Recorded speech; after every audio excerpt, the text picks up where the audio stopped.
All right, we're live. Thank you for everyone tuning in. Just a note, I can't see the YouTube chat a lot of the time when I'm talking, so if you put a message in there, I really appreciate it. And please do, by all means, if you stop in for a few minutes, feel free to just drop a message, say hello. Helps with the algorithms, I believe. Just helps it kind of get boosted so more people can join our growing, vibrant community. Thank you for joining me. You can see the topics I'm going to be talking about on the screen in front of you. We have a lot to get through, so I'm going to try and not faff about like I sometimes usually do. But I'm really looking forward to this week's live stream. It's going to be fun. I hope you noticed that my setup is getting better. I think my camera looks a bit more improved compared to last time.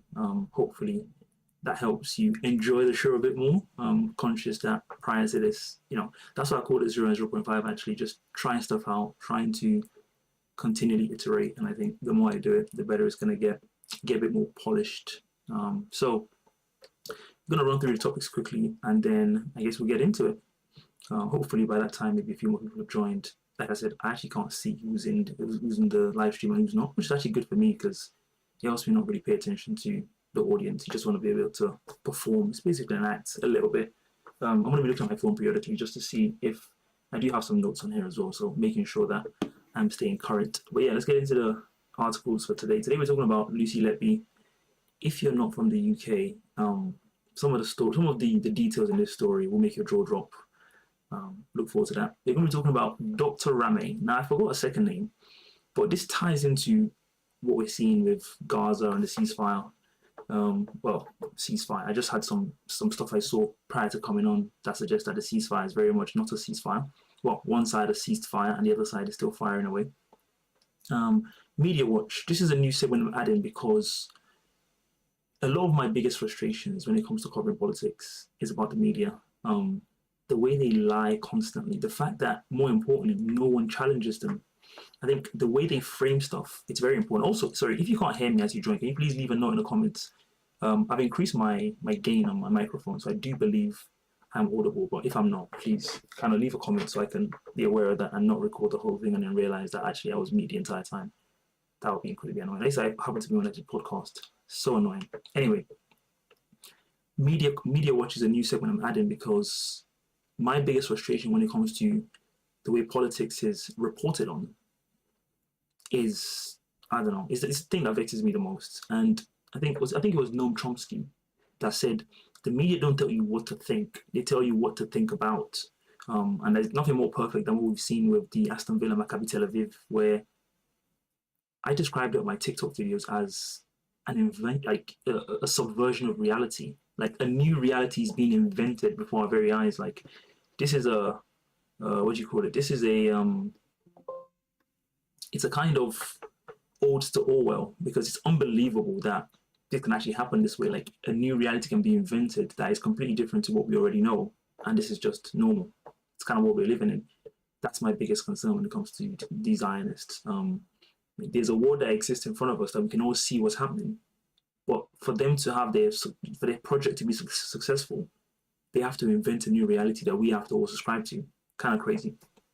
Talking about US-China Cold War, there's a very specific company, Nexperia, which kind of gives you an idea of this is not a Cold War anymore. This war is very much hot. So we're going to get into that. And the Israeli blocking aid with babies, probably just the videos, things I'll show you guys. Again, Israelis doing horrific crimes. Are we surprised? Wake me up when it's a different day.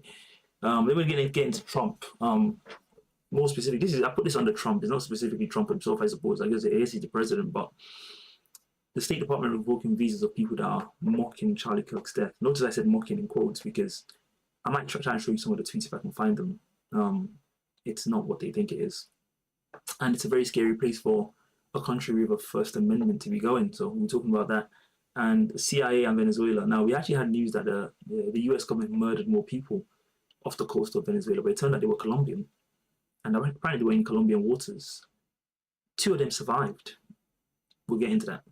And the last we're going to try and do is funny tweet edition. Again, just a more light-hearted way to end the live stream, bring you some interesting news. But without further ado, let's get into Lucy Letby. Now, this is going to be a meaty one. And I'm sorry to people that live in the UK and might be already familiar with some of the backstory, but I'm going to try and do this on the assumption that no one is, because, you know, I'm international that way, and I might have some international audiences who actually are not aware of, you know, what the Lucy Letby story was. So let's get into it. Let me just move this topic lists away. I hide it and I bring my monitor so you can see this. Now, I was torn between starting with reporter restrictions or starting with the story itself. Let me just minimize myself so I can have more space so you can see that. I think I might start with a brief background about Lucy Letby. So Lucy Letby, for those of you that don't know and are not from the UK or are from the UK and haven't really followed the case much, was a nurse who worked at the Count of Chester Hospital, one of our fantastic NHS institutions. I say fantastic in quotes, by the way. I'm going to tell you how not fantastic it is later on. But essentially, she was accused and convicted, tried, convicted, sentenced to several life sentences for murdering, apparently, 7 babies and the attempted murder of 1 other baby.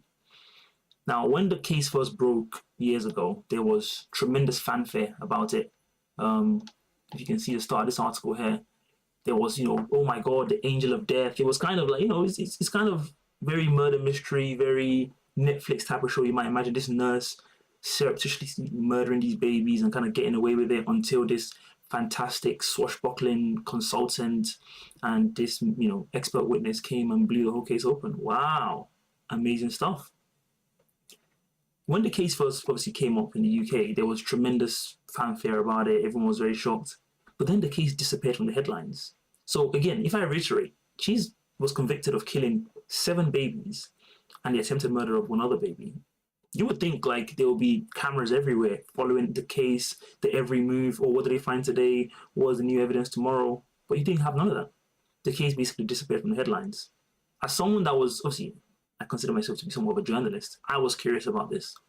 That's how I came into this article, which I think is very important to go into first.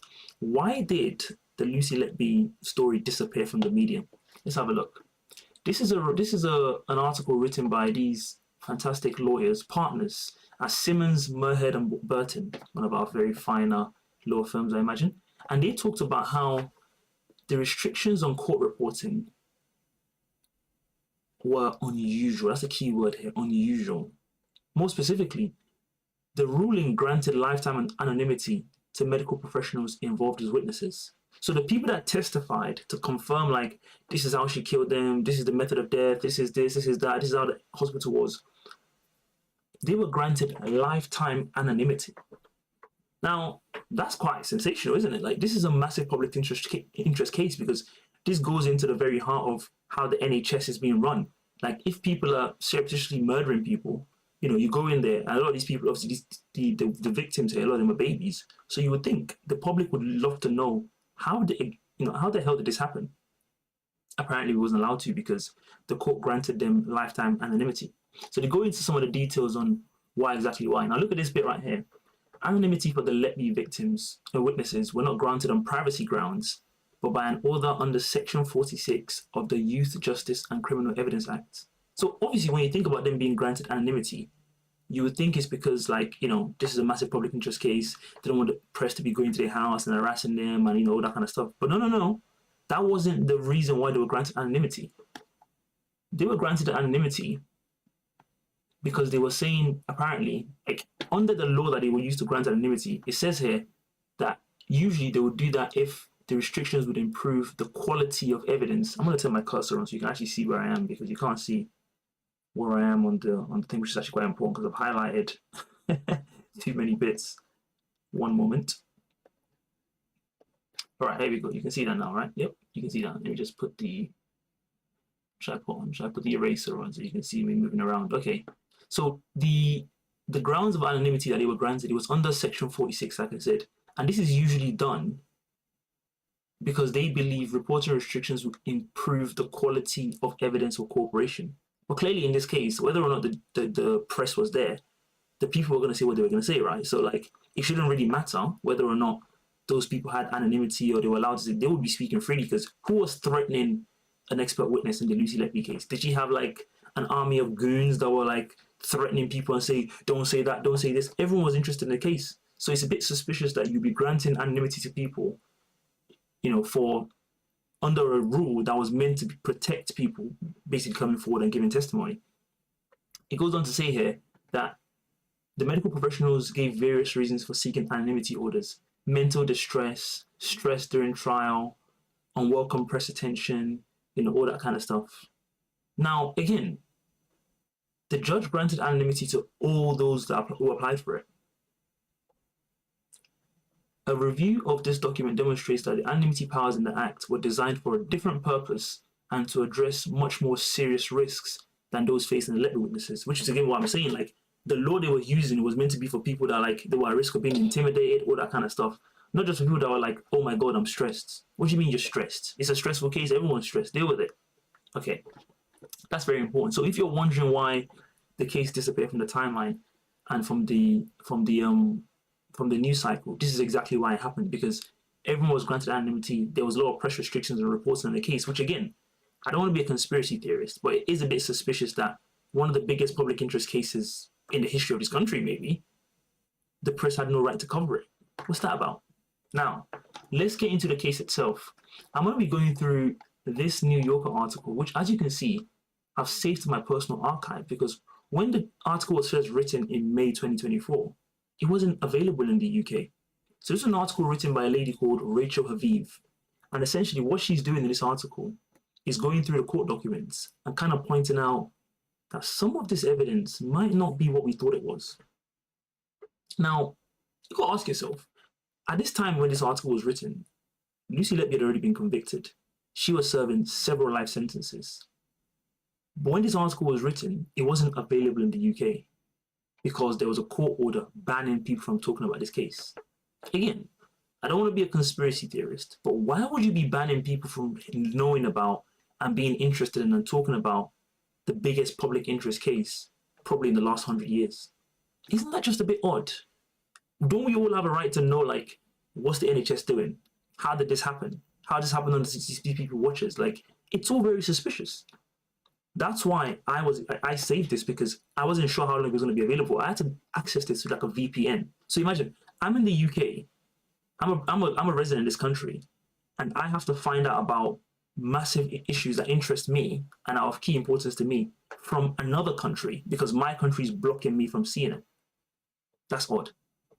Let's get into some of the key details of the article. Now, it's quite a long one, as you can see from this. I'm not going to be going through the entire thing in detail, obviously, because we haven't got that much time. I'm just going to go through the key details. Again, I already told you Lucy Letby was. She was a nurse working at Counterchester Hospital, and the hospital dealt with a lot of pregnancies and midwifery stuff. Crucially, though, the hospital dealt with a lot of babies that were premature. Very, very important details to remember, because all people are saying, especially people that don't even know anything about this case, you have some people that I call Lucy Letby truthers who are so obsessed with her being guilty, they won't even look at the evidence. And one of the things you hear people talk about is, it's just so suspicious and odd how all these babies were dying and she was working there. Well, the first thing to understand about this hospital is that they dealt with premature babies. Now, you don't have to be a doctor to know, but if you're not a doctor, I'll tell you. First of all, babies die for no reason sometimes. Like, that's something we're going to find out when we go through this article. But premature babies, when I say premature, I'm not talking about like 2-3 weeks. I'm talking about, in some cases, 8-9 weeks premature. Their mortality rates are very high. Like, it's not unusual for them to just be born and just die. Like, that just be happening sometimes, apparently. So, whatever. Anyway, let's get into the key details of this. So the case centered around a cluster of 7 deaths between June 2015 and June 2016. Now, even the dates here are relevant. But look at this. All but one of the babies were premature. 3 of them weighed less than 3 pounds. Now, you're thinking, 3 pounds, what does that mean? I've Googled here for your convenience. The average weight of a newborn baby is 7 pounds. So 3 of the babies that died weighed 3 pounds, which is less than 50% of the average weight of a healthy newborn. If you just took a sample of 100 babies that weighed less than 50% of what they should when they were born, and you took a sample of 100 babies that weighed the right amount, what would you expect to see in terms of mortality? Would it be surprising if there were more sickness, more adverse conditions with the ones that are premature? No, it wouldn't, because premature people, like babies, like I said, weird stuff just be happening to them. This is key details that a lot of people, a lot of the truthers out there that talk about this case, they don't even know about. Like, the babies were already premature, so they had all these pre-existing conditions that made them more susceptible to dying. Let's get more into it. Now, I've highlighted in yellow the relevant bits. So the key evidence against her. So when all these babies were dying, it was kind of like, oh, we don't know what's going on. We don't know what's happening. This doctor prepared this kind of dodgy X, which is like when the babies died, the shift that the babies died in, and who was working in that shift. So I guess if there was like 5 nurses, you can imagine it. I could have done it in Excel or something. You put like the babies on the like the shifts on in the columns, put the nurses there, and then put the deaths, and then where there's an X next to your name where you were working and it matched up with the shift and the baby's death. This is what they use as evidence. You don't have to be a mathematician to guess that, given what I just told you about the babies being premature, the fact that someone was working there does not now mean that they were responsible. That would be like saying the consultant, who's probably working more shifts than most people, we have to put an X next to his name because, well, he was on shift and the babies died. Therefore, there's a correlation. Because 2 things are happening simultaneously does not a correlation make. Everyone should know this, apart from the people working this case, obviously. Anyway, let's get into it. So, what's more useful detail to talk about here? Let's look at one of the cases. And what I'm going to try and do is go through some of the cases specifically. I think they have a good breakdown of it here, just to show you that in each of the cases, you could say, yes, Lucy Letby was this crazy, deranged serial killer who was killing people using the method of death that she wouldn't even have known about. Or you could think about what the other things that could happen to her. Let's read. An inquest for a newborn who died. This is an example of the babies that died in the hospital, excuse me.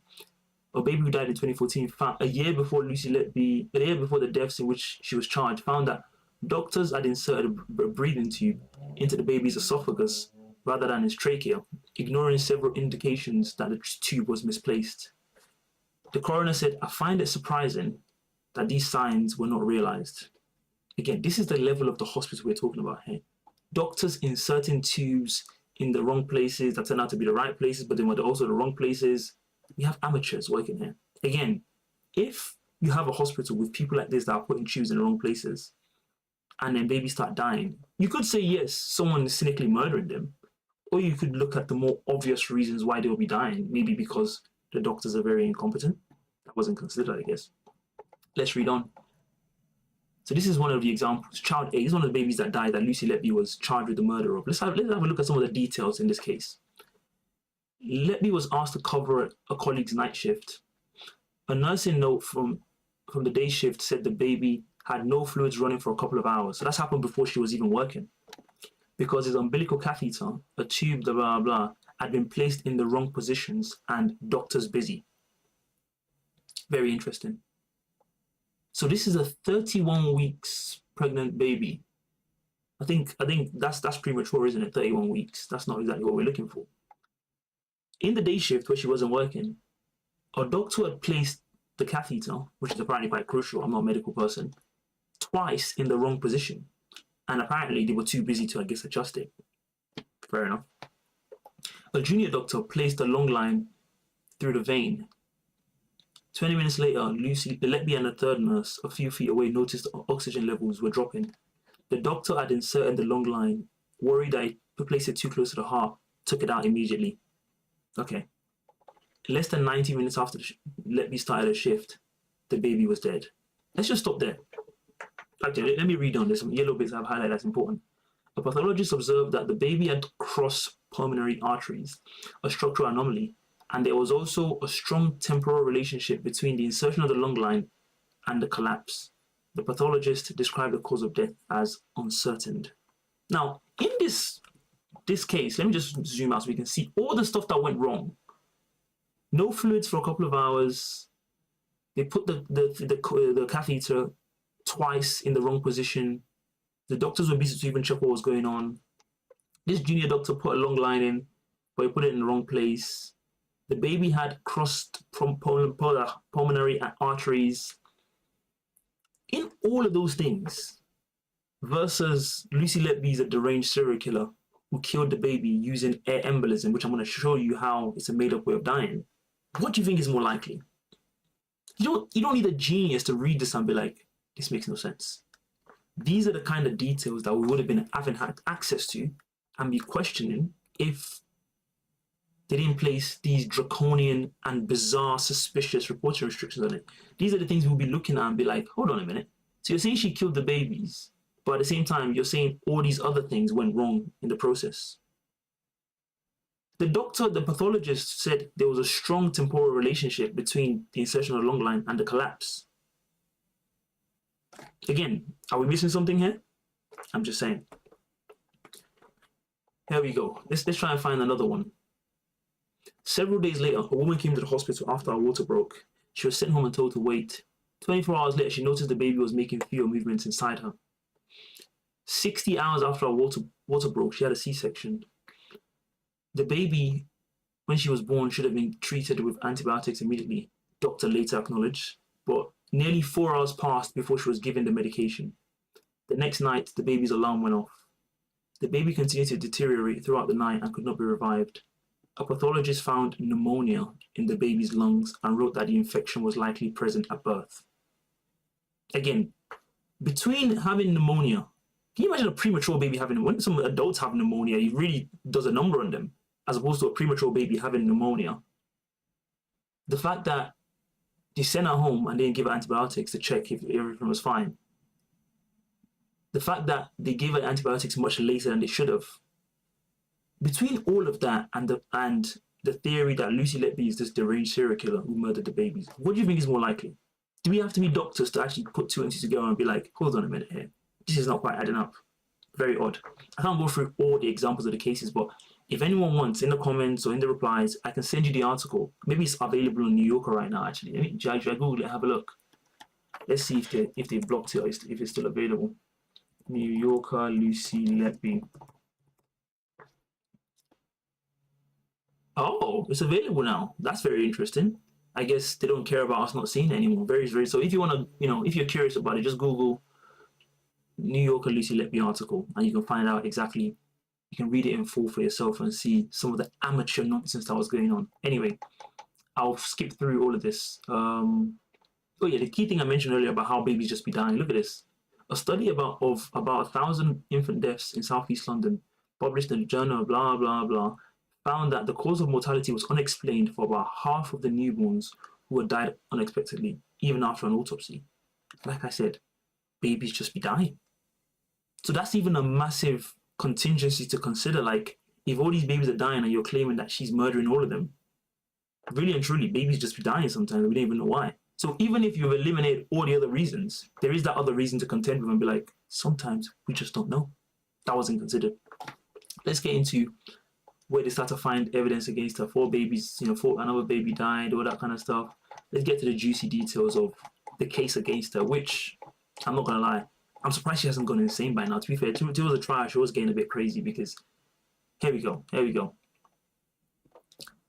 A postmortem, so this is when they're trying to find out now, like, why are the babies dying, what's going on. Bear in mind, this whole time, they didn't think to look at the kind of substandard care they were providing in this hospital. That didn't occur to them. It was something else. A postmortem x-ray of one of the babies had shown gas near the skull, a finding that the pathologist did not consider particularly meaningful, since gas is often present after death. Jerem, I'm going to get onto him a little later, remembered learning in medical school about air embolism, a rare, potentially catastrophic complication that can occur when air bubbles enter a person's veins or arteries, blocking blood supply. That night, he searched for literature about the phenomenon. He did not see any cases of murder by air embolism, but he forwarded his colleagues a 4-page paper in 1989 about accidental air embolism. The authors of the paper could only find 53 cases in the world. All but 4 of the infants had died immediately.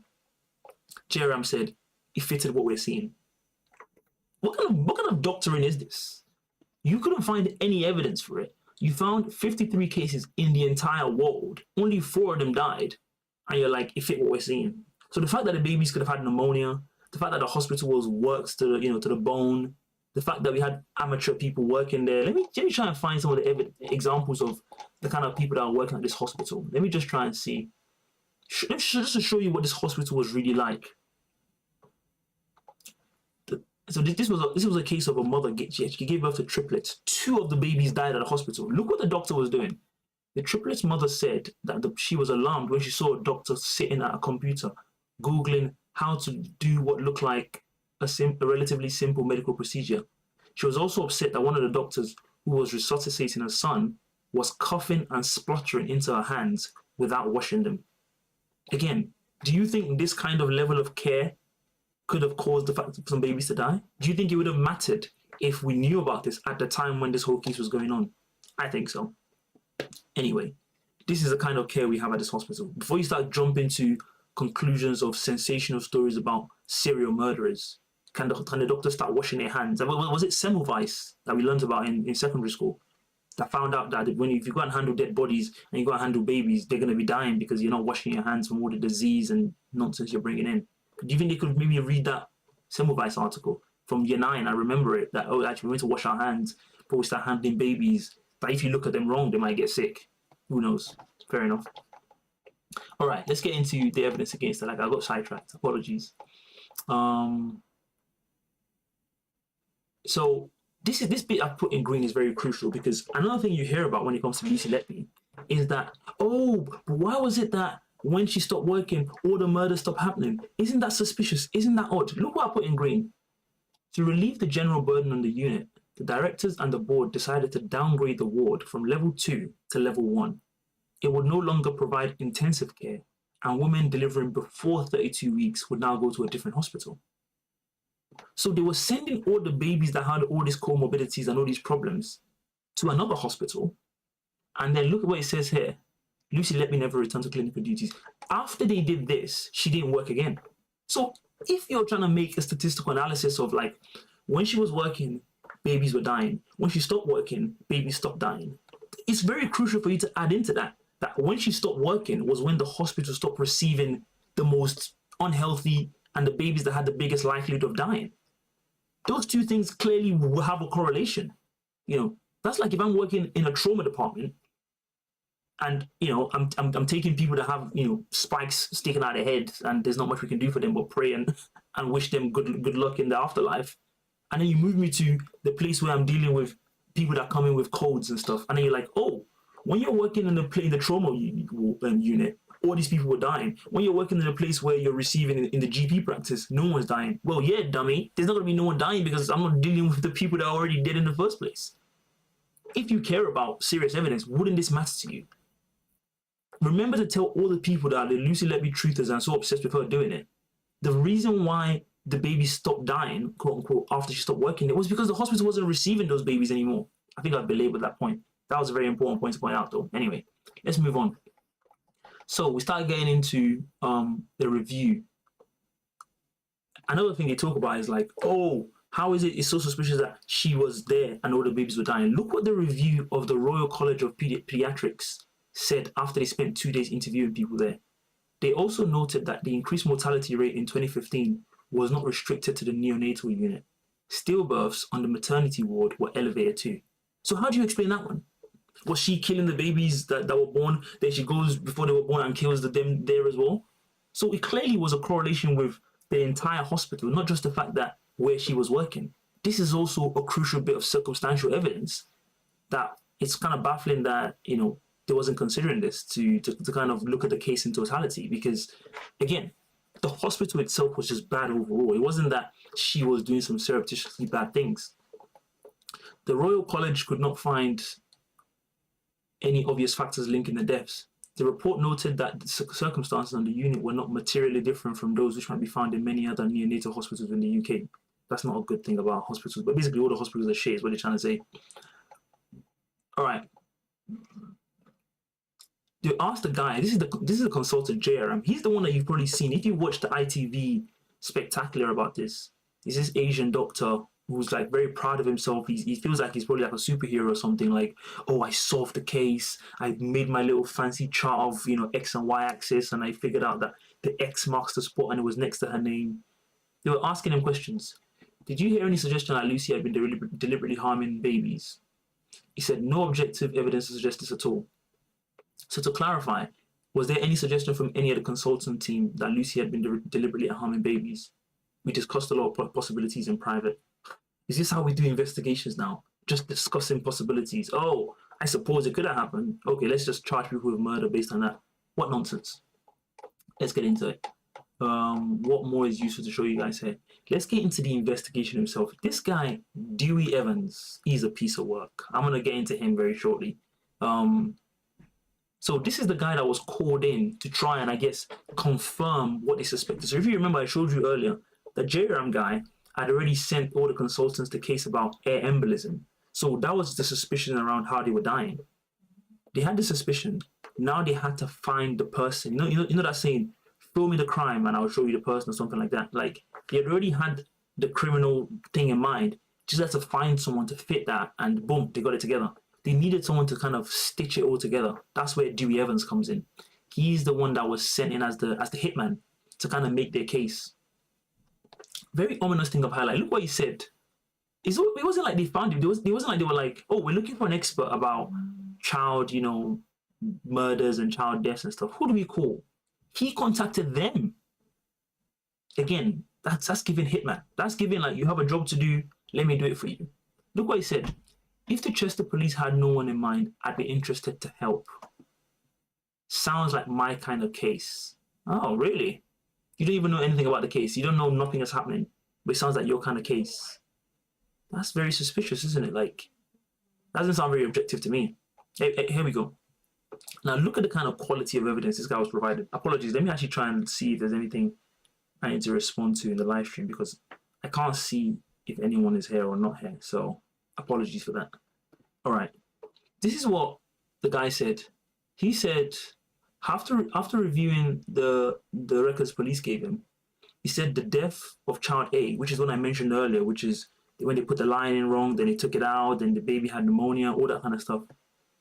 He wrote a report proposing that child A's death was consistent with receiving a noxious substance, such as potassium chloride, or more probably that he suffered his collapse as a result of air embolus.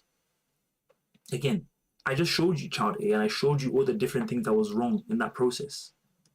It's very interesting that he brought this random guy in, and he was like, oh, actually, the baby might have got some poisoning, which the pathologist at the time didn't say, the coroner didn't say, no one had suspected any kind of poisoning. Later, when it became clear that there was no basis for suspecting a noxious chemical, Evans concluded that the cause of death was air embolism. So you have two competing causes of death that you propose. You're like, it's got to be one of these two. Both of them are probably very different to each other. It wasn't one, you're like, it must be the other one. What kind of medical practice is this? Is this like how we do like medicine? We're just like, oh, if it's not this, it must be that. We're just working backwards to the conclusion. Very reassuring. Evans had never seen a case of air embolism himself, but there had been one at the hospital, his hospital about 20 years ago. He searched for medical literature about air embolism and came upon the same paper from 1989 that JRM had found. Evans relied heavily on the paper in other reports he wrote about the Countess' deaths, many of which he attributed to air embolism. So again, doesn't this have the hallmarks of working backwards from a conclusion? The person that suspected it found one paper and said it was air embolism based on this paper. You are called in to confirm this. You go in there and also find the same paper and use that to cross-reference against what the person's evidence was. Let me just tilt this camera slightly. Like, how does that make sense? We're just kind of reverse engineering each other's work. Like, it's a circular thing. You say it, then I'm like, actually, I'm relying on you saying it for me to say it, and we just, jacking each other off. What the hell is this about? All right. Now, the key thing about air embolism, look what it says here. So he described how it actually works, according to him. Other babies have been harmed by the intentional injection of too much air or fluid, or both, into the nasal gastric tube. So it's just guessing. Oh, it's air, it's fluid, maybe it's both, maybe it's none. It's so freestyling. The stomach becomes so large, he said, that the lungs can't inflate normally, and the baby can't get enough oxygen. When I asked him if he could point me to any medical literature about this process, he responded, there are no published papers regarding a phenomenon of this nature that I know of. Can you imagine if you've been accused of murdering someone and you ask the person, okay, how did I murder them? Oh, I don't know, but I know you did it. What do you mean? Several doctors I interviewed were baffled by this proposed method of murder and struggled to understand how it could be physiologically or logistically possible. So we have someone who's been convicted on a method of death that doctors have said, we don't even know if someone can die from this method. It's a bit like someone saying like someone died from, I don't know, sleeping. They'll just wake up, right? Maybe sleeping is a bad example, but someone died from like some random way of dying that just makes no sense. That's like logically, is it even possible? We don't even know. There's also another, so a couple of the deaths they attributed to insulin poisoning. And it kind of describes the process. I think I'm taking a lot of time on this. I'm going to try and speed through the rest. But I'm just going to show you the key details on this. The lab that they tested the insulin at to try and confirm the poisoning, it said that the insulin test they used was not suitable for investigation. More importantly, one of the babies that they charged her with killing, she wasn't even there when the insulin would have been administered, because it says here, the blood sample was taken 10 hours after she had left the hospital. Any insulin delivered by Lucy Letby would have no longer be detectable. So that means that for her to have been connected to it, one would have to believe that she had managed to inject the insulin into a bag that a different nurse had randomly used. So the way it would have worked is that the nurse would go into where they have the insulin, the IV stored, just grab a bag and just set it up. So for Lucy Letby to be involved in trying to murder that baby, she'd have to have like picked the bag that she knew that the other nurse would have used. I don't know how she would know that, because she wouldn't even be there to confirm that she's taking the right bag unless they were both in it together. Then the nurse would have to give the insulin to the IV to the baby, and then it would have had to happen. It's not even clear that she's smart enough to do any of this. Like, she probably didn't even know about this insulin way of dying. And think about it, the other way of dying, which is air embolism, which is she's been accused of, they could only find one paper from 1989. So if she was actually like a deranged serial killer who was like really smart and really cunning, how would she even have found this paper? And why would she then use this kind of crazy method of death that, as the numbers showed, as I showed you earlier, where is it? Air embolism. I'm trying to find the bit where he talks about the numbers on how many dying. He said, it's right here somewhere, isn't it? One moment. No, I can't find it now. Anyway, the numbers I found earlier said something about how of the 53 cases that JRM found, only 4 of them resulted in death. So if you're actually trying to murder people because you're a serial killer and you want to be undetected or whatever, why would you choose a cause of death that has a 4 out of 53 chance of happening? What's the numbers on that? I got my calculator here, luckily, because I teach. So why would you choose a cause of death that is only 7.5% effective? It doesn't even make sense. It's not the most effective way to kill someone. Like, there are many other things you could do. Also, I should point out, a lot of these babies were not going to last long anyway, given the conditions and given what the hospital was like. Now, let's get into a bit more about this JRM. So you already know what kind of person this Dewey Evans guy is. This is the person that's the prosecution's star witness. Someone that's making stuff up, that's using the paper that the suspects used to confirm it, to, just nonsense. So, also, something that people don't realize is they actually arrested Lucy Letby in 2018, but they couldn't find anything. And so they released her twice. It wasn't until the third time they arrested her that then they finally charged her. So when the thing was fresh and they had all these people looking at it, they couldn't find enough evidence to even take the case to trial. Arrested her again, still couldn't find evidence. Then the third time, they're like, oh, actually, now we have it. Interesting. Let's read on and find the rest of the salient things I've highlighted from this, because it's very important to know. Okay, this article goes into how, like, again, the statistical analysis was junk because there's a lot of cases where, there's some comments I haven't read. It's been speculated that Evans might have met JRM at a conference in Cardiff. Just realized, it's really strange that both JRM claimed the exactly. It's so suspicious that they both independently came up with it using the same paper.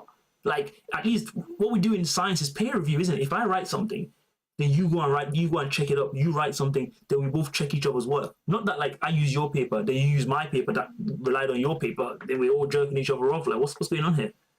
Anyway, there we go. What's useful about this? Okay, these are the errors in the case.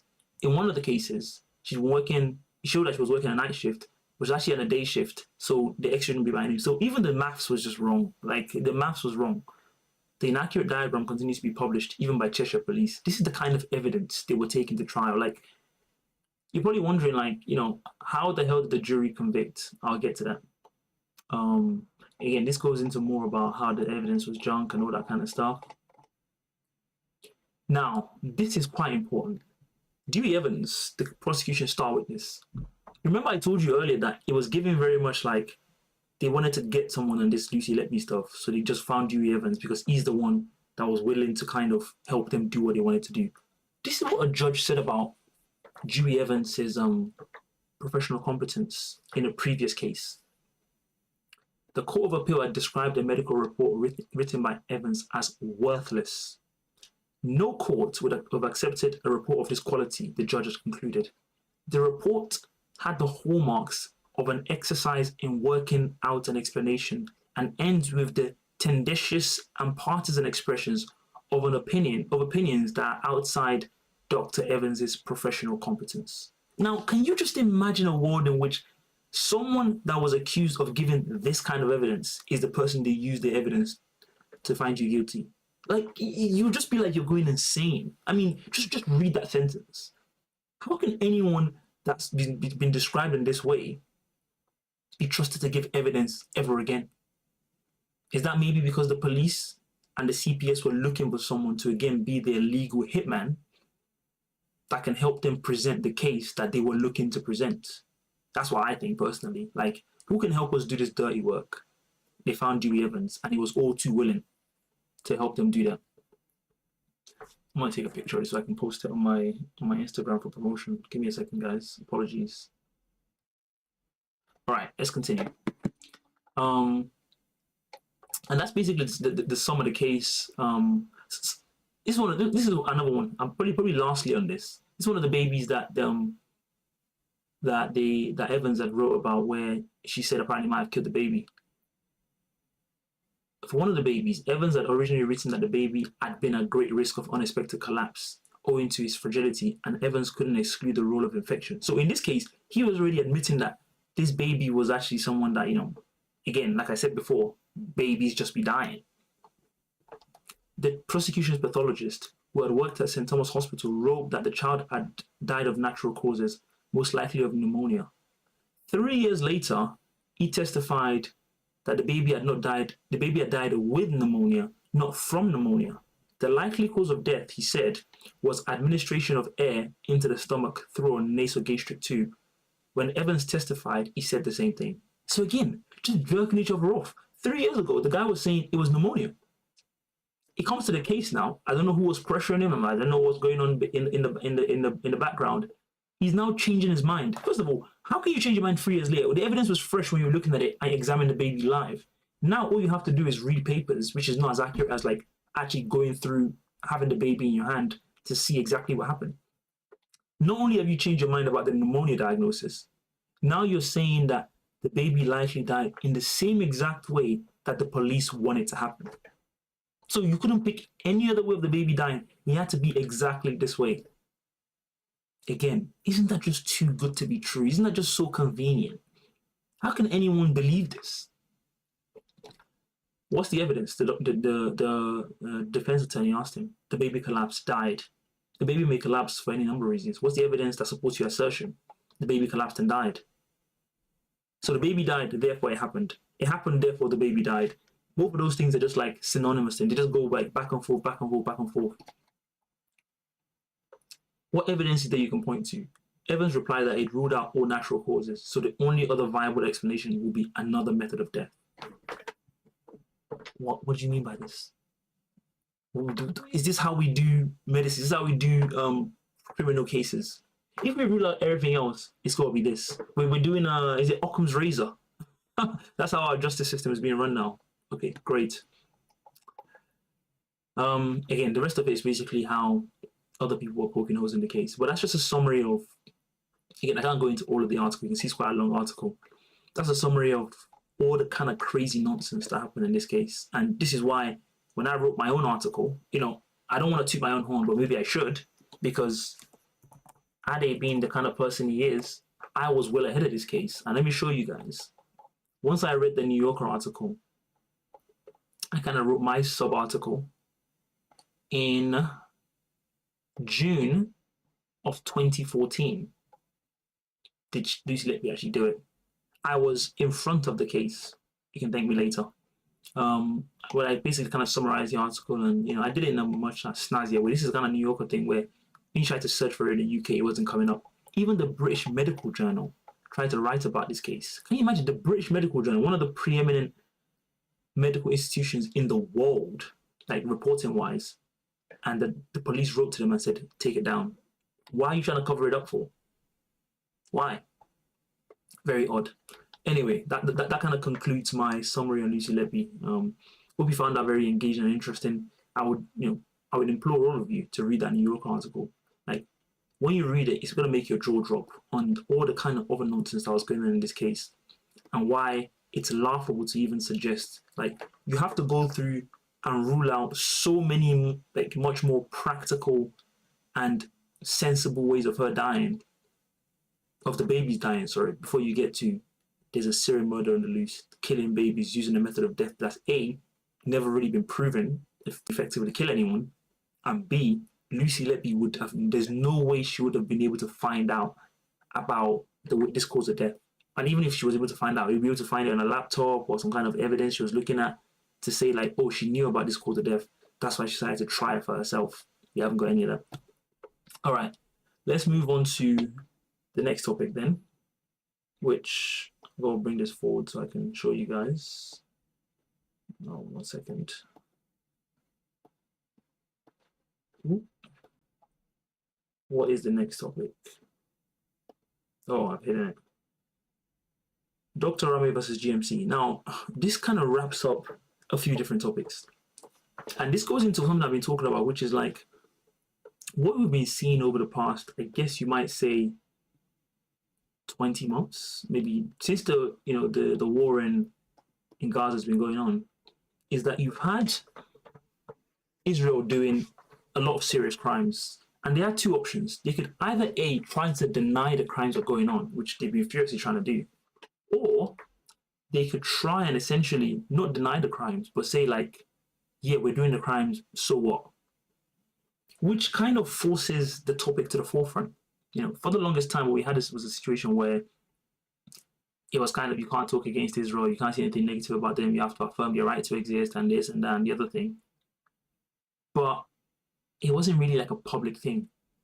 But the more people started to challenge them on it, the more it became more public. And what happens is when a topic like this, which is so toxic, becomes really public, you're forcing people to choose a side. A lot of people before were ambivalent to this Israel question.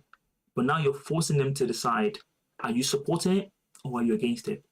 And as you start to see those battle lines being drawn, the fear that people had to speak against what Israel's doing, Israel's behavior, the control they have over a lot of our politics, that fear is now going away slowly. You still have people that lose their jobs and lose their careers for speaking out against it. But because that topic has been forced to the forefront, and because you also have, on the other side, a lot of the Israelis and the Zionists trying to wage this kind of war against Muslims to try and make it a wedge issue, they've been saying a lot of racist and offensive stuff. So now, more people that are saying racist and offensive stuff back to them, or just pointing out the fact that they're doing a lot of crimes, it's now getting harder and harder to police those people because they can just point to the fact that you're doing the same thing. And that's exactly where this Dr. Rame Aladwan, I think I'm pronouncing that correctly, that's where she comes in. So she's a doctor that, she's a Palestinian Jordanian. So clearly this issue is something that's very personal to her. And in the same way a lot of the Zionists in the UK have been essentially affirming Israel's right to murder people in Gaza, she's been affirming the right of the Palestinians to resist and fight back. And again, that's something that everyone would say is like, you're supporting UK prescribed groups like Hamas, etc., etc., etc. But what she's arguing is that A, I'm Palestinian Palestinian, so this affects me.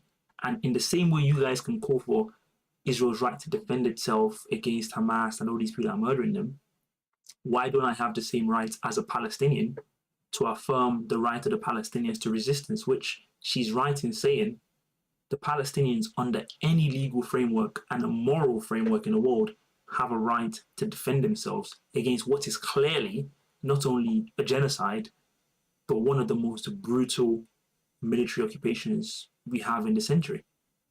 if you don't have a right to resist, yes, including violently, then you don't have a right to be human and to be a person. And the UN is very clear on the fact that people under occupation have the right to resist, and that's the point she's been making. And now they're trying to accuse her of all sorts of things. So that's where this case comes in. I've been following the case for a bit because it goes into what I'm saying, which is like, here we go. She says, on terrorism, I support the Palestinian right to resistance, including armed struggle, a right enshrined in international law. I am legally entitled to refuse to condemn this right or any prescribed groups. She actually thinks Hamas should be deprescribed. Again, I'm not going to try and get into what should happen, what shouldn't happen. I don't want to be supporting or seen to be supporting any UK officially prescribed terror groups. You got to follow the law here, even if you disagree with it, whatever it is. And she's been talking a lot about what she describes as Jewish supremacy, which is what a lot of people nowadays, again, as this becomes more and more of a wedge issue, they can't get away from, which is that there is not a perception, a reality that if you're Israeli, or maybe if you're Jewish, if you want to add that in sometimes, you're allowed to do whatever you want. You can be racist towards Muslims, which they've been talking about Islamism a lot, which is basically a dog whistle against the Muslims. They've been committing a genocide. They've been doing all those things, and we are not allowed to speak against it. In fact, speaking against it gets you more punished than the people that are doing the crimes. She's describing this as Jewish supremacy. That also leads us into what I'm going to get into later on, which is the Maccabi Tel Aviv issue, which is like, oh, sorry, you can't even see my screen. I'm so sorry. Sorry, this is what happens when you have no viewers in the stream. No one tells you that you can't. They can't see your screen. Anyway, sorry. This is what I meant to show you guys. This is a doctor I was talking about earlier, and she's talking about the fact that there's a perception that there is an element of, I wouldn't call it Jewish supremacy, I call it Zionist supremacy, which is that they have so much institutional power and also just actual power. Like, you know, it's been revealed now that TikTok was bought because Larry Ellison and those other kind of people wanted to try and moderate its anti-Israel speech. So we have a situation where Elon Musk owns X, and it's been reported very widely that Elon Musk, you know, is very close to people like Netanyahu, and Netanyahu actually said very recently that Elon Musk is a friend of ours, essentially saying like he's been very pliable to our interests. So we have a situation where all the major communications, you know, I've talked about before in previous articles how Facebook coordinates with the Israeli government to take down pro-Palestinian accounts. Not accounts that are supporting terrorism or anything like that, just accounts that are just advocating peacefully for the Palestinians. Facebook works with Israel to take them down. So we're seeing this coordination to try and control all the news we're consuming about Israel, which paradoxically, we don't actually see this in Israel itself. I'm not saying Israel is a kind of like bastion of freedom, but Haaretz, the biggest Israeli newspaper, regularly reports on what Israel is doing. They have opinion editorials in Haaretz calling the Israelis criminals. You would rarely see that, maybe you never see that in the UK, where a major newspaper is calling out rightfully what the Israelis are doing.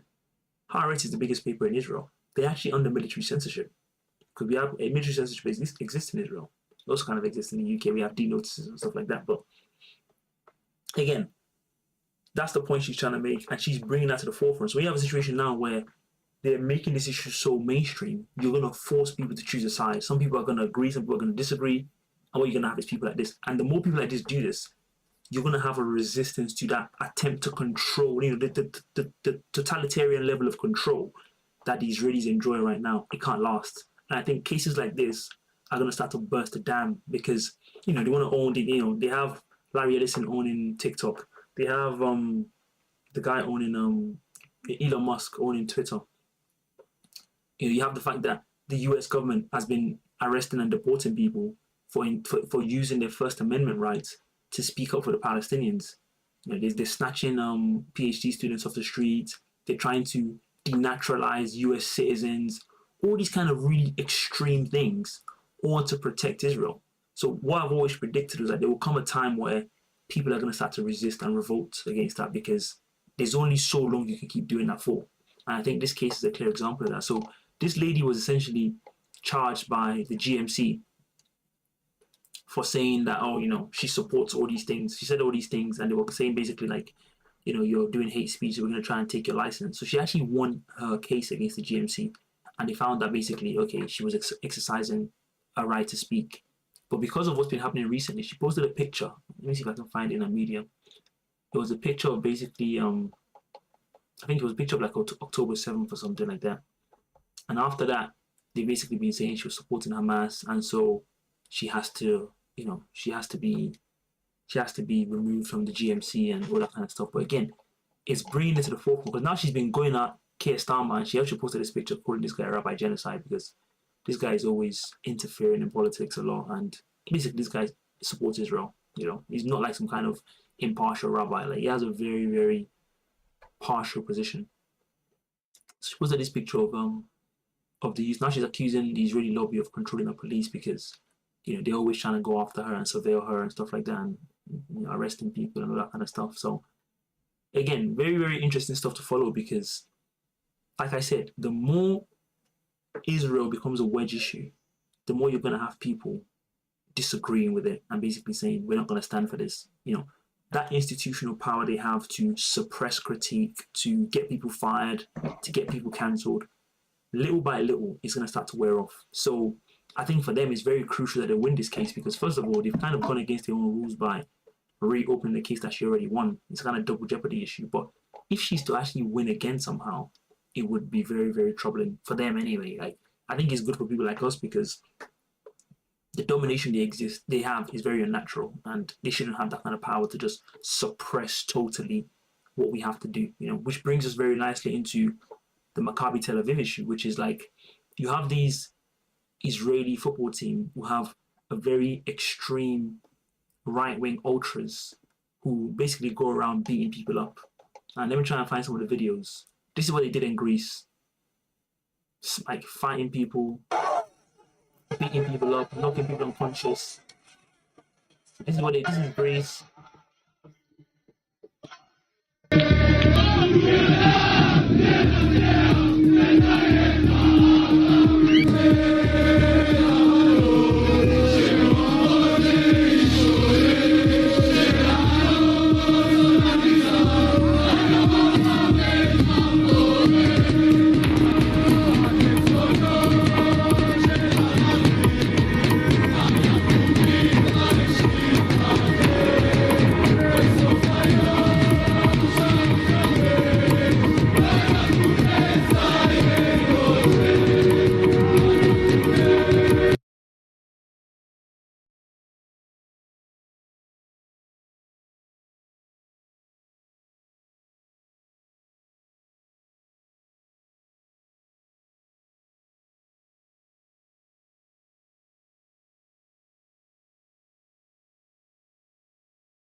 Apologies, I was talking. I was on mute. But these are the people that our entire political and media class are trying to make the face of Jews everywhere. Do you think this is good for Jewish people? Making these people the global face. These are the people that, like, it's the most horrific anti-Semitism in the world if they're not allowed to go and watch a football game somewhere. A football game that you can just watch on TV, by the way. Do you think this is good for Jewish people long term? Do you think this is sustainable for them? This is what happens when you bring Israel to the forefront. You're forcing people to decide, because now you have a situation where, like I said, our entire media and political class have thrown their lot in with these people. If Sky News, BBC, one of these places played this kind of videos and then asked people after playing this video, do you think these people should be allowed to come and watch the game in Birmingham, or do you not think they should be? What do you think they would say? That's why the poll of people, I don't know if they saw that video or not, but the poll of most people by YouGov actually supported what the police did in banning these people from coming to watch. There's also another video from what do you call it? Let me try and find the video. I think it's in my bookmarks somewhere. I can't find the video now. It's a video of what they did in Amsterdam, which is more or less the same things, going around beating people up, singing vile songs, etc., etc. So these are the people that, again, if you haven't followed this news and you haven't really been paying attention to it, you don't really know what's happening. You just think everyone's saying it's an attack against Jewish people. Now look how the media is going very, very, They're throwing their lot in with these people. Look at this. This is Trevor Phillips interviewing Ed Miliband. Now, you wouldn't know it. Ed Miliband is a Jewish man. Let's have a listen and see what he's saying. Back to a previous existence of mine, I suspect that banning Israeli fan or the fans of an Israeli club might be unlawful under the Equality Act because it applies a condition to a particular group of people. Well, look, I'm not sort of, I don't know about that question, but I think the question really for us is to make sure that the match can go ahead with all of the fans there. All right. And that's what we're working towards. I think, you know, from across the political spectrum, people said it was not the right decision. But we've got to understand the police make operational decisions about matters. We now are working with them, with the local authorities and others. Has anybody in government actually...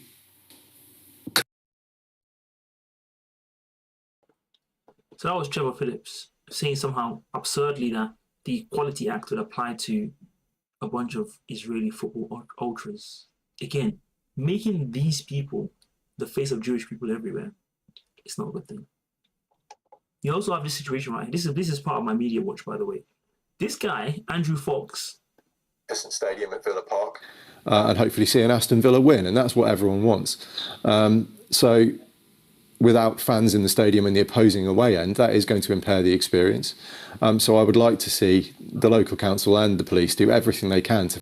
However, in the last 24 hours, I've had online death threats over this issue. I was threatened to be stabbed if I went to the game. And, you know, if they can't protect Maccabi Tel Aviv fans, how can they protect Maccabi Tel Aviv?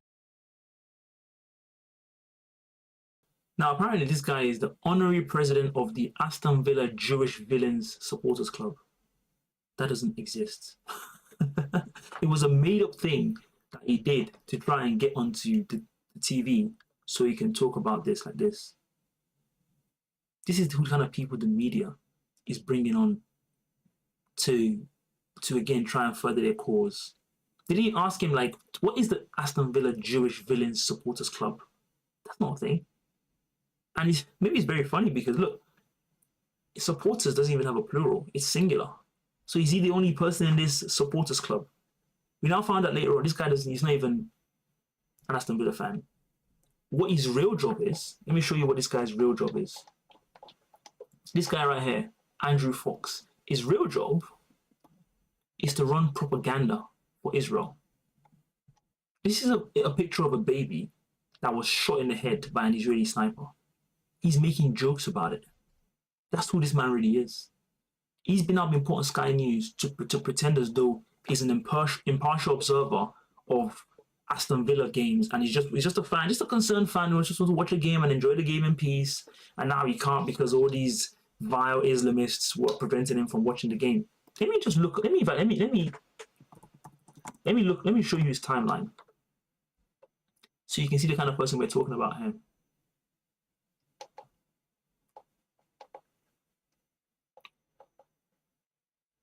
The shape-shifting story of Hind Radar. This is a girl that was shot like 300 times, if you remember, by the Israeli military in a car.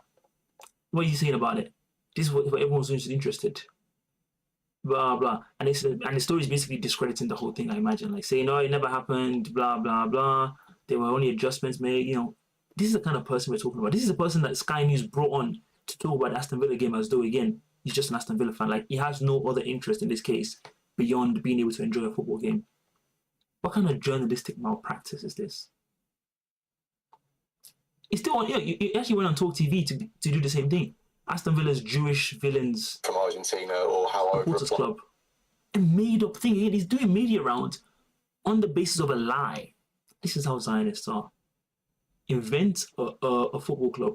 Invent the fact that you support Aston Villa and go around getting free press, denouncing everyone who doesn't want people that are singing about R words and all this kind of nasty stuff to come into their city.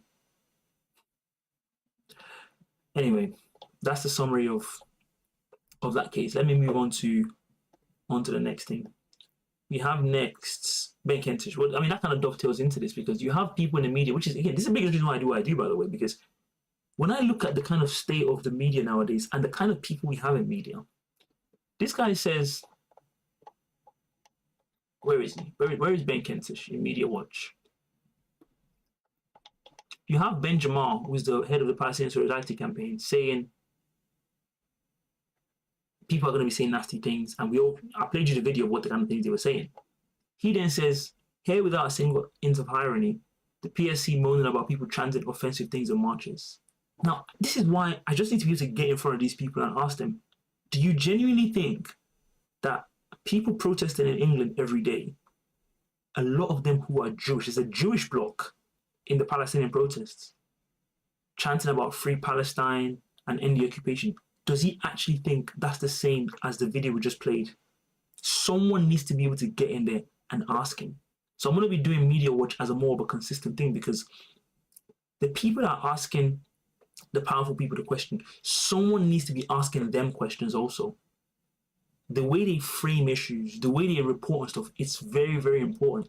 So if you have someone like this making this absurd comparison, there has to be someone challenging them and saying, are you really saying those things those people are saying and what we're hearing in Palestinian solidarity marches in London are exactly the same thing? He genuinely must believe that. This is the kind of person we have in our media. So expect to see Media Watch get bigger and better. Understanding the way the world is, a lot of it can be understood by seeing how the media reports on these issues, because they're very much a crucial part of the propaganda apparatus. Like, this cannot exist without them. When you have these kind of things that are happening right now, if the media were just playing the videos of what Maccabi Tel Aviv were doing in Greece, in Amsterdam, in other places they've been to, it'd be a no-brainer that yes, it was right to ban them. But the media have been throwing a lot in these people and have been very eager to defend what they're doing. So of course, you have people like this saying foolish things like this, and no one's going to challenge him. He's going to go on his TV show the next day and talk like he's a smart, intelligent person who's educated and has some sense. Doesn't have any sense. Anyway, moving on to our next topic, Xperia. US Cold War stuff. Now, let's get into Xperia. So we all know that the US has been trying to destroy, here's my Xperia stuff, has been trying to destroy China for a long time. Now that's hotting up, because now the US is moving to directly seize Chinese companies, Chinese-owned companies in Europe. So this is the issue right now. So essentially, there's this company called Xperia that makes chips. A lot of the chips they use in cars and all these kind of fancy stuff. This company was bought by a Chinese company, and they appointed a Chinese CEO, all these kind of things. The US government made a rule saying like all their restrictions on certain exports would apply to companies that are majority Chinese owned. Because of that, the Dutch government seized control of the company. And that company gets a lot of the components they use to make chips from China. So obviously in response to this, China's like, you can't just be seizing companies that we own with no consequence. The Chinese have now introduced an export ban, which means this company can't get a lot of the materials they need to make the chips. Now the Dutch minister is like, oh, let's talk, let's sort it out, and let's kind of figure it out. The war is really, really hotting up because I guess the Chinese can just refuse to meet them. And one thing we know about the Chinese is they are extremely resourceful. Like, they are people that can just make their own stuff very quickly. So it's very, very possible that they can just decide to not even want to talk to these people. And I won't be surprised if in like 6-9 months they're making all the chips in China. The Chinese are just built different. We are in the Chinese century. We have to accept that. And I think that's why I wanted to do a story like this, because we have to start being more conscious of these things. And we might just wake up one day and China's bigger than the US. It doesn't happen overnight. These are the kind of own goals that the US is committing that's allowing China to kind of get a leg up on them. So I thought it was kind of worth reporting. This kind of summarizes it as well. They called it China to apologize. Long. Anyway, next story. I've already talked about Israel quite a bit, so maybe I won't talk about that, but maybe I'll just show, if I can find the video, maybe I'll show it. A lot of gold from our Palestinian latest. You have, look at these people assaulting an old woman. You see that? We just knocked her down. I'm not going to put that audio. Come on.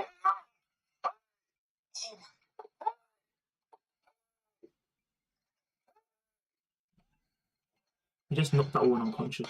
Come on.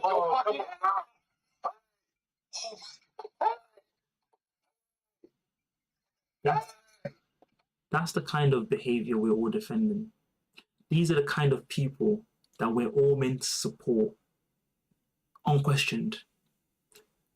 A faceless man running up to an old lady and clubbing her in the head and knocking her unconscious.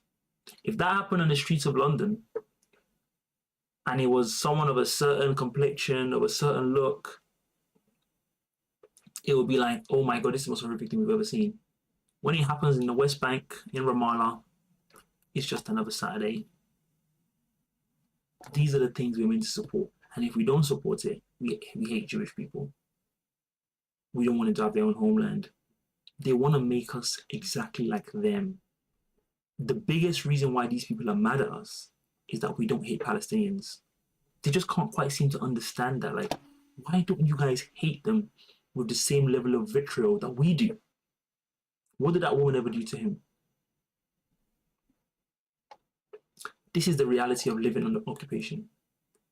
So when you have a situation in 9 months, 12 months, 2 years, when some of these people start to fight back, some of these women on the floor start to fight back, they're going to call them terrorists. They're going to say they're all vile anti-Semites. They're going to say they've all been reading Mein Kampf. All this kind of evidence of what's the reality of what's been happening to them is going to be memory hold. How long do you think people can continue to live like this and take this kind of treatment? How long? How long are they expected to? And that's why you had a woman like the doctor saying, no, I don't condemn them fighting back. You know, I think it was Yahya Sinwar that said, like, do they expect us just to be like perfect victims? Just to take our punishment, take our occupation, take the brutality and just not react, not do anything back. They don't want them to be human. It's just despicable stuff. Look at this other one as well. Israel demolished a road locals had repaired to enable school buses to reach 500 students in 6 unrecognized villages, forcing them to walk home. This is reported in Haaretz. As I said to you before, Haaretz is the biggest newspaper in Israel, who's subject to military censorship. Look how honest they're being about the reality of life under occupation. Why should anyone stand for this? If Sky News, BBC was reporting these anecdotal examples of occupation, one thing I always get frustrated about, they were talking about like 500 dead, 700 dead, which it's horrible, obviously, but a lot of the time you start to forget what that actually means. This is the reality of occupation life. Your students trying to go to school, the Israeli government just comes and demolishes the road you go to school, so you can't go to school anymore, or you have to walk and take a longer way. If you take that longer way, you might encounter people like this in this video along the way, who might take a club and beat you to death. This is what we're supporting. And this is what, if you don't support, you hate Jews, you're an anti-Semite, you're an anti-whatever. This is what they want us to be like. They want us to be like this person. The way this person feels, the hatred, the anger, the viciousness in his heart, they want us to feel the exact same thing for the Palestinians. And the fact that we don't feel it is why they're buying TikTok, is why they're close to Elon Musk, is why they bought the president of the United States. They're trying to, like I said before in one of my videos, it's the most sophisticated propaganda operation in the history of the world. They're trying to make us so that we see stuff like this and we're cheering and we're saying, can we see more? When's the next one going to happen? They want us to have the same bloodlust. And when we don't have it, they're mad at us. Unbelievable, man. But that's kind of a summary of what's been going on. I put this video in there because this guy talks about how potentially, basically a lot of these people, let me play the video. Let me stop talking. A dumping ground. We are going to erase Gaza. We have to take the people there and send them to Libya. What do you see as the future for Gaza? No future. A parking lot? A dumping ground? We want a creative idea. I do. Okay, we have agreement. Suddenly they send some missiles. Our people send missiles from inside. And then we said, oh, there is a missile from Gaza. So now we can answer them. So you think that's also something that's possible? Everything is possible. We are going to erase Gaza.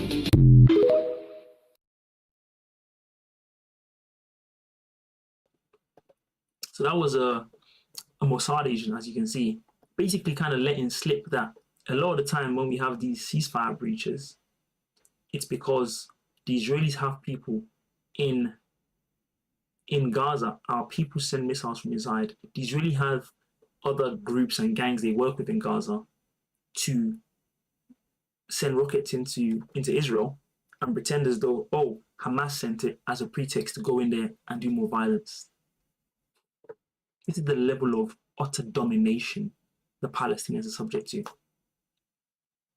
Even when they don't even resist, even when they're just sitting there just like, okay, do all the horrible violence to us, to try and justify that violence, Israel has people within their ranks do some fake violence first so they can go in there and murder more people. Now, if you're someone that's saying like, I support the rights of these people to defend themselves against people like this, who's talking about we're going to erase it, we're going to flatten it, we're going to ethnically cleanse the place, those people are the terrorists. Not the people that are trying to do that to them, the people that are trying to resist that.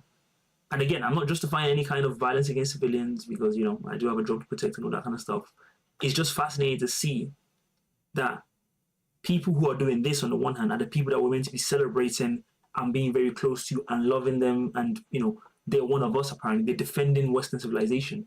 And the people they're doing it to are the people that we're meant to be hating and saying, like, these are the people we want them to totally destroy. Unbelievable.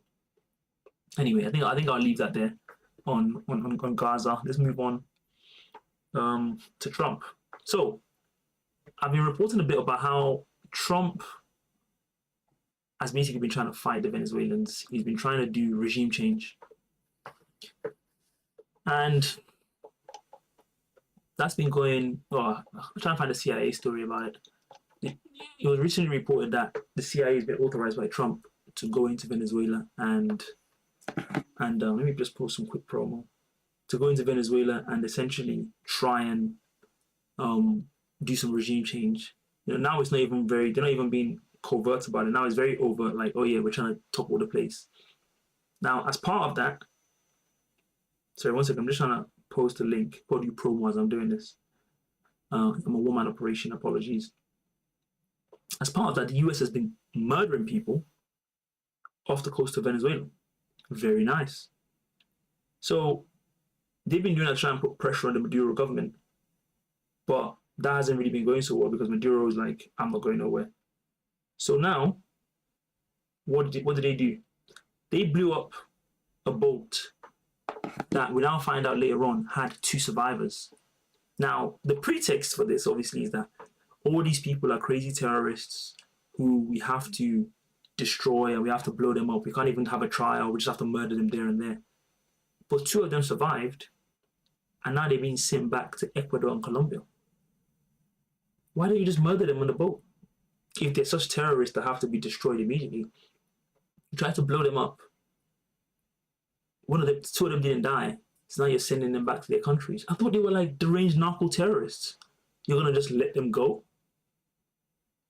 Or is that because they're not actually narco terrorists? There are some innocent civilians who happen to be in the way, or they happen to be useful tools in your regime change operation. Now just consider that for a moment. The US government wants to illegally topple another country, which is already a massive crime in itself.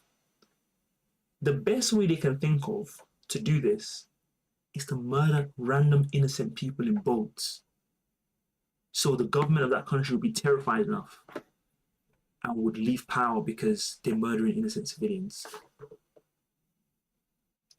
This is the level of, if you said this to someone like a child, like, and you were like, there's a government somewhere who wants to do one crime, but to be able to commit that crime, they're going to commit even more barbaric crimes just to allow the other crime to happen. Mass murder.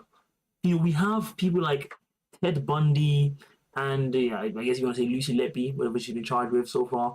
All these other people, they commit crimes and they kill 6, 7, maybe Ted Bundy's case, 30, 40 people. And we're like, these are the most deranged people in the world. We have people like Trump and the State Department, Rick Rubio, what's his name, Marco Rubio, and all these people who are meant to be like the civilized people, and they're committing murders on a scale and magnitude that some of our worst serial murders can only dream of.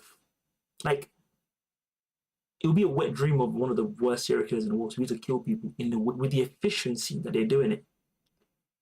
By almost every definition, these people are serial killers. Because they've done this multiple times now. And again, they've killed many other people. What's happening in Gaza as well. And it doesn't bother them. They sleep at night, they sleep fine, they wake up, they're laughing, they're joking. You know, when they retire from politics, everyone's like, oh, he was such a good man. Whatever you think of, whatever your politics, we can all agree. Marco Rubio really loved his country. He really put country over party. Someone that should be locked away in a mental institution and observed clearly for the kind of mental, like the mind he has. But that's not gonna happen. You might get a library, you might get a university, maybe not university, but you might get a street named after him. You know, they're gonna treat these people like they're the best of our society. Let me say this clearly. Politicians, especially when you get to like US presidents, senators, they are the dregs of our society. They are the worst people going around. Like, all the worst people you can think of in society, like, you know, people that do like really horrific crimes, like, you know, like nasty stuff, horrific sexual crimes. None of them come close to the derangement that you have in your average politician. Now, it turns out that the Colombia's president says the boat was in Colombian waters when he was attacked. So now I guess now they're expanding the war to Colombia. And so he's going to initiate legal proceedings against the United States. Like, international gangsters is what we have in the United States. But yeah, just hopefully the Venezuelans can resist. Now, what you're going to have is a situation where if the Venezuelans start attacking the US ships that have been stationed across their waters and are threatening them, and one of them died, they'd be like, oh my God, he was so brave in serving this country. You know, they're going to give him an honorable burial, whatever you call it. Was he really that brave? Is killing innocent people using drones and blowing them up from thousands of miles away, is that really brave? Are you proud of yourself? Is this good? Should we be celebrating these kind of people? I'll let you guys decide. Anyway, let's move on. Charlie Kirk. Now, the other issue about, did I save any of these? Did I bookmark any of these? You had these people that, like, the State Department has started revoking visas. And they were also they were very proud of themselves, posting about the fact that they've been revoking visas of people. There's a story here. Yeah, Jonathan Turley wrote about it. This guy said, America should treat every guest exactly that. You have the right to be here. If you say what we don't like, we can get rid of you. So they have people. So this is actually very brave. You have an American citizen who's saying, I don't give a damn. Come after me. Because I'm going to, this is actually very courageous of him. Let me actually see what the reply, I didn't see this. Let me see what the replies are. I'm placing it in. Very nice. This is the State Department tweet. They actually put like a list of the people that have been saying stuff. Just came on here to say, Charlie Kirk can rest in peace. And yet again, if you have an empathy at all for people like this, you can go ahead and remove yourself as my friend. I don't give a fuck about the death of a person who devoted his entire life to spreading racist, xenophobic, misogynistic rhetoric. It's hot as fuck where this man currently is, and it's deserved. So saying like someone that's died is in hell, and they spend their life spreading all of it, which is not entirely true, by the way, that's grounds for your visa being revoked. What's to stop a Democrat coming in and if they found people on Twitter saying stuff about how the Democratic president was disgusting and they were doing stuff with Jeffrey Epstein, whatever, even if it's not true, what's to stop them from just removing that person's visa? Do you really want your president and that kind of executive branch to have the power to do this? Fair enough. Just know that from now on, you can never ever mock North Korea or China or all these other countries and say, oh my God, you guys have no free speech. The government controls what you say. You can never ever say that again. So America is now on par with places like North Korea, which people always joke about North Korea. I bet it probably might be just freer than the United States now. Who knows? But these are, they give them examples of the tweets. Died too late. He was a son of a bitch and he died by his own rules. What's wrong with saying that? Fair enough. Fair enough. But yes, that was very important to talk about. Anyway, I'm coming up to an hour and a half now, so it's been a while. I'm going to try and wrap up. Let's wrap up on a lighter note.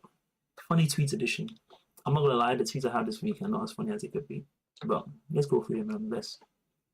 Always nice to end on a light note. Let me see where I stopped. Let's start from the top. Trump posted this about him being the president of peace and ending 8 wars. This person very helpfully put a list of how the wars actually ended, or whether there were wars at all, or whether they've actually ended. Now, if you just go to the bottom and look at Israel and Hamas, how can someone like Trump take credit for ending Israel, which hasn't even ended, by the way? You can see I have a story here. Israel's bombing Gaza right now, so much for that ceasefire. But how can you be involved in the kind of murder we've seen on an industrial scale in Gaza and say you actually helped to end it? The peace deal for these one hasn't actually been signed. There was no war between Egypt and Ethiopia. Israel and Iran. Again, Trump was the one that sent the B-52s that bombed Iran. Somehow you give him credit for ending that war. I guess this is funny as well. If you care about politics, maybe not funny to like a standard comedic audience. Apologies. Now we're going completely left field. I just found this funny. This guy this is a man, by the way. I think when I go to use my rose and it's dead. And this girl said, "Rose for what exactly?" This guy said, "The tip. Boys use vibrators too, weird." I'm weird because I didn't know where he was putting a clit stimulator. Americans are funny, man. It's good to follow them on the social media. The last thing about this one's not so funny, but it's like how Grok is now talking like a sassy, I don't know, you know the word. Like, it's just bizarre. This is meant to be like an AI algorithm that's meant to be helping us solve issues and all this stuff. But this is the usefulness of it right now. It's just, you know, making jokes and just talking in a very opinionated way. Anyway, that's what we have. All right, I think I'm going to leave it there. Thank you guys for watching. An hour and a half now. I've been talking for a very long time. Hopefully in the future it'll be nice to have a co-host or something so I can talk less and just be quiet for a bit, take a break. This is the topics from this week. Again, same time next week, we're going to be doing another live stream. Hopefully some of you can join and enjoy this. The aim is to watch it back live later on as well. So if you have any topics you want me to try and do, I think my YouTube subscribers are growing a bit. I might be up to almost 100 subscribers now. Great news. Follow me on TikTok as well. What in the World Weekly. No, where's my TikTok? It's not on here. Sorry. But yeah, YouTube, I want to try and grow that so I can do more long-form content. I know a lot of these things, it's more fun to talk about in the longer form way, and hopefully I can start having some lively commentary, and start responding to people and getting quite active with that as well. But yes, overall, thank you guys for watching, and I will speak to you next week, 4 p.m. GMT.